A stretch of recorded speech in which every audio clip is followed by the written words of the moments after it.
Okay, good morning and welcome to the channel. I'm not even sure if you can hear me because it's pretty windy up here. We're up in the Peak District, up on the Kinder Plateau, and as you can see, it is freezing. I'm not on my own, I'm with the one and only Pops. Good morning, we must be mad.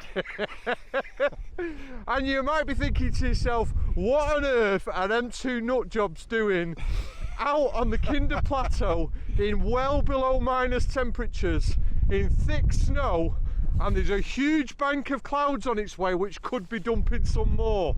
Well, let me tell you, we're here in search of mountain hare. This is the only area outside of Scotland that has a population of mountain hare. I was going to say a healthy population, but actually the population has been declining year upon year, and I think one of the reasons why it's been declining is we haven't had enough of the white stuff. Because what's amazing about the mountain hare is in the winter their coat changes colour and they turn white, which is absolutely sensational. We've been up here before, we know the kind of places we need to be looking for them, and I've got a great shot which I'll pop up on the screen now. But as you can see from that screen, that shot, it's a low-key image because there was no snow, and I've had it on my bucket list that I want to get up here when it's snowy and try and get a high-key image. So that's what we're going to go for today. But, and it is a huge but, they are very elusive. They're very difficult to find. So although we're going to go to places where we photographed them before, the chances of finding them are very slim. So come along for the journey and see what we see. I'm speechless. We'll have to keep an eye on the weather because we're not going to take chances. There's a big bank of black cloud over there, and as soon as it starts to deteriorating, we'll be heading straight back to the car and back down into civilization. But it's an adventure. Certainly is. Certainly is.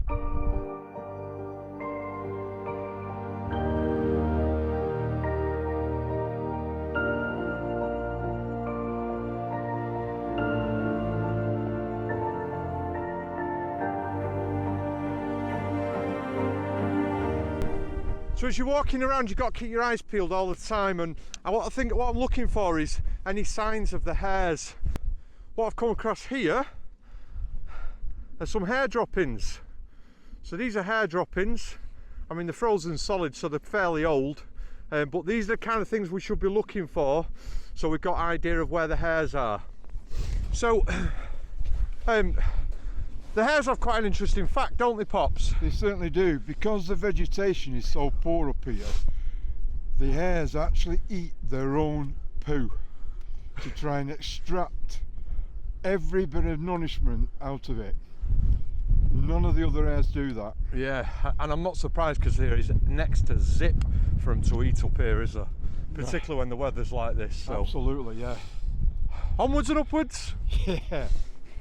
So you really have to keep your wits about you as you're walking up here. It'd be very easy to think, and I think probably a lot of people, see a lot of fell runners come past us, probably think, why on earth are they up here with cameras? There is no wildlife whatsoever. But we've just had a really, really nice close experience with a red grouse, and it would have been very easy to walk past it. It was hunkered down in the snow, barely moving, and you've just got to keep your eyes peeled all the time, looking for anything that kind of stands out and doesn't belong in the scenery. Hopefully I've got a good picture of it. If I have, I'll pop it up on the screen for you to see now.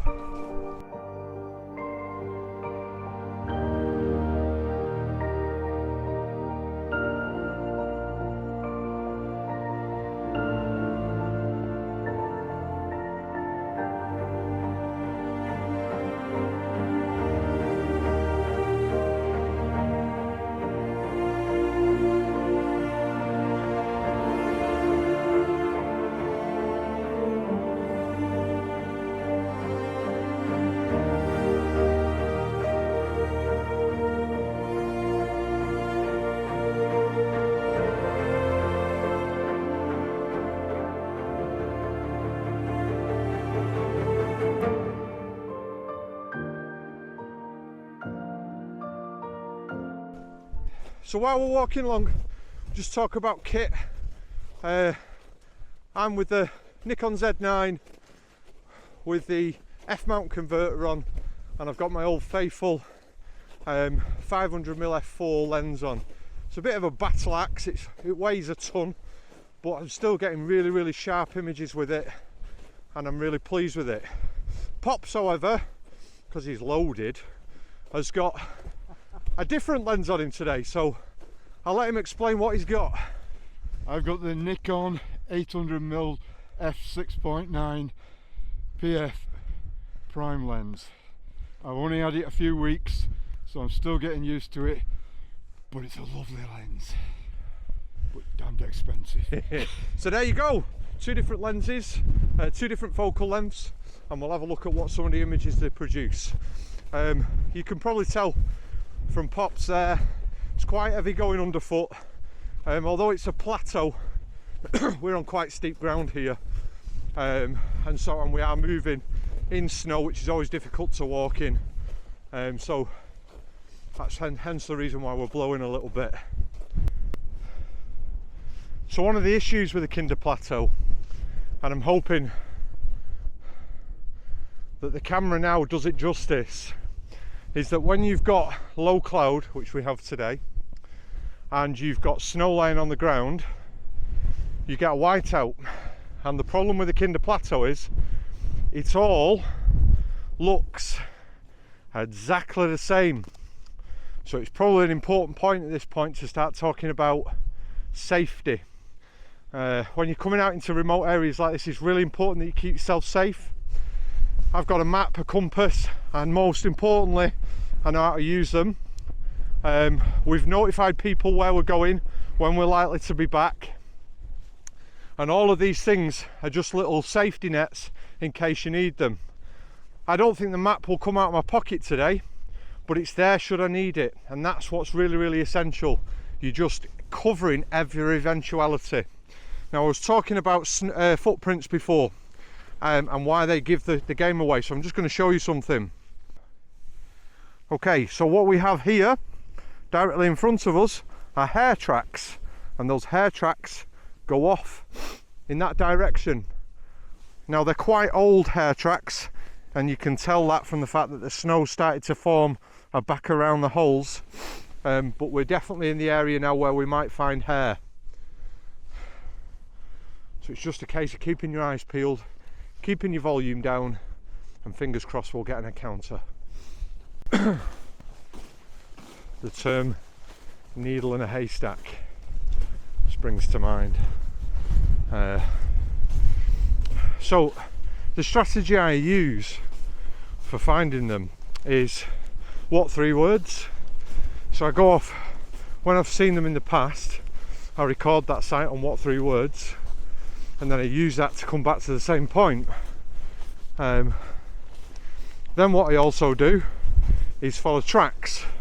So we've just followed some tracks now, definitely hair tracks, but then they got up onto the plateau, and they're obviously quite old tracks, because once you got up onto the plateau they pretty much vanished as the wind has blown the snow over the top of them. So I'm just following my footsteps back to the path.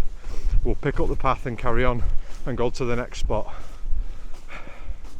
But looking for white hairs in white scenery with a white sky, it's challenging.